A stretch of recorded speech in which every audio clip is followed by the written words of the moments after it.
Andhra Pradesh assembly నియోజకవర్గాల్లో బొబ్బిలిది ఓ ప్రత్యేకమైన స్థానం. అక్కడ బొబ్బిలి రాజుల కుటుంబానిదే హవా. కానీ గత ఎన్నికల్లో అక్కడ వారు ఓడిపోయారు. ఆ తరువాత బొబ్బిలి రాజుల్లో పెద్దవాడు అయిన సుజ్జయ్య కృష్ణ రంగారావు సైలెంట్ అయ్యారు. ఆయన సోదరుడు బేబీ నాయన యాక్టివ్ అయ్యారు. టీడీపీ తరపున ఆయనే పోటీ చేయబోతున్నారు. వైసీపీ తరపున టికెట్ ఎవరికి అన్నది ఇంకా ఖరారు కాలేదు. సిట్టింగ్ను మార్చడం ఖాయము అన్న అభిప్రాయం వినిపిస్తూ ఉంది. రాజులు యుద్ధాల్లో ఓడిపోవడం సహజమే, ప్రజాస్వామ్యంలోనూ అంతే. అయితే ప్రజాస్వామ్యంలో 5 ఏళ్ల తరువాత మళ్లీ యుద్ధం చేసే అవకాశం వస్తుంది. ఈ అవకాశాన్ని ఉపయోగించుకుని బొబ్బిలి రాజులు మరోసారి విజయం సాధిస్తారా? బొబ్బిలి అంటే రాజులు, రాజ్యాలు, యుద్ధాలే కాదు, రాజకీయంగానూ ప్రత్యేకతను దక్కించుకుంది. ఇక్కడ రాజవంశీకుల పాలన నాటి నుంచి నేటి వరకు ఎదురులేకుండా సాగుతోంది. బొబ్బిలి సంస్థానం తెలుగు ప్రజలకు కొత్తగా పరిచయమక్కర్లేని రాజస్థానం. 400 ఏళ్ల చెక్కు చెదరని చరిత్ర. నాటి చారిత్రక వ్యవస్థను ఇప్పటికీ కాపాడుకుంటూ వస్తున్న గొప్పతనం ఆ సంస్థానాధీశులది. ఎన్నో రాజ్యాలు, మరెందరో రాజులు కాలగర్భంలో కలిసిపోయినా నేటికీ బొబ్బిలి గడ్డ శౌర్యానికి మారుపేరుగా వీరబొబ్బిలిగా చెప్పుకుంటారు. నాటి రాచరిక వ్యవస్థను కాపాడుకుంటూనే నేటి ప్రజాస్వామ్యంలోనూ తమకంటూ ప్రత్యేకతను చాటుకుంటున్నారు. ప్రత్యక్ష రాజకీయాల్లో పాల్గొంటూ ప్రజాపాలనలో నాటి బొబ్బిలి వైభవాన్ని కాపాడుకుంటూ వస్తున్నారు. ప్రజాస్వామ్యంలో రాజులు ప్రజలే. దానికి తగ్గట్లుగానే బొబ్బిలి రాజులు మారిపోయారు. ప్రజాభిమానం పొందుతున్నారు. గత ఎన్నికల్లో ఓడిపోయినా మళ్లీ ప్రజాభిమానం పొందేందుకు ప్రయత్నిస్తున్నారు. ఎన్నికలు దగ్గర పడుతూ ఉండడంతో బొబ్బిలి కేంద్రంగా రాజకీయాలు వాడీవేడిగా సాగుతున్నాయి.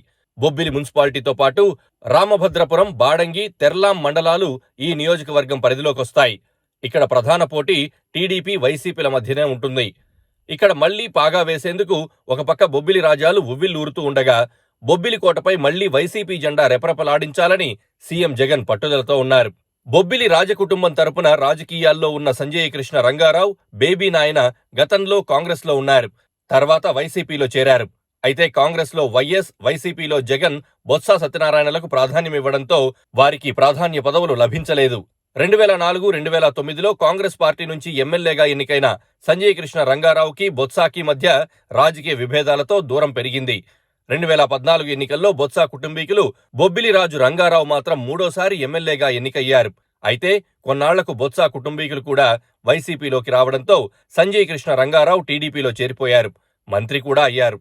బొబ్బిలి రాజులు సంజయ్ కృష్ణ రంగారావు, ఆయన సోదరుడు బేబీ నాయనలు రాజకీయంగా తమ ప్రాంతంలో మంచి పట్టు సాధించారు.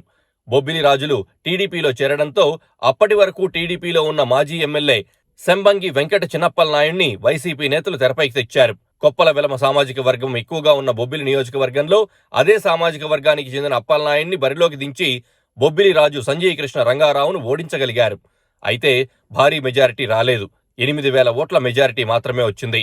ఈసారి టీడీపీ తరపున సంజయ్ కృష్ణ రంగారావు కాకుండా ఆయన సోదరుడు బేబీ నాయన పోటీ చేయడం ఖాయమని భావిస్తున్నారు. బేబీ నాయనకు రాజకీయంగా నియోజకవర్గంలో మంచి పలుకుబడి ఉంది.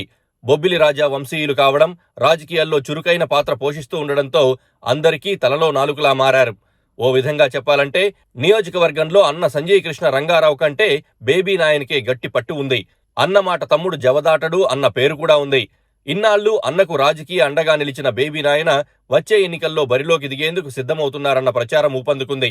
వాస్తవానికి బొబ్బిలి నియోజకవర్గం టీడీపీ టికెట్ ఆశిస్తున్న వారిలో మరో నేత కూడా ఉన్నారు. మాజీ ఎమ్మెల్యే దివంగత తెంటు జయప్రకాష్ కుమారుడు తెంటు లక్ష్మణాయుడు తొలుత బొబ్బిలి టికెట్ రేసులో ఉండేవారు. 2014 ఎన్నికల్లో కూడా తెంటు టీడీపీ అభ్యర్థిగా పోటీ చేసి సంజయ్ కృష్ణ రంగారావుపై ఓటమి చెందారు. ప్రస్తుతం ఆ సీటుపై ఆశలు వదులుకున్నారు.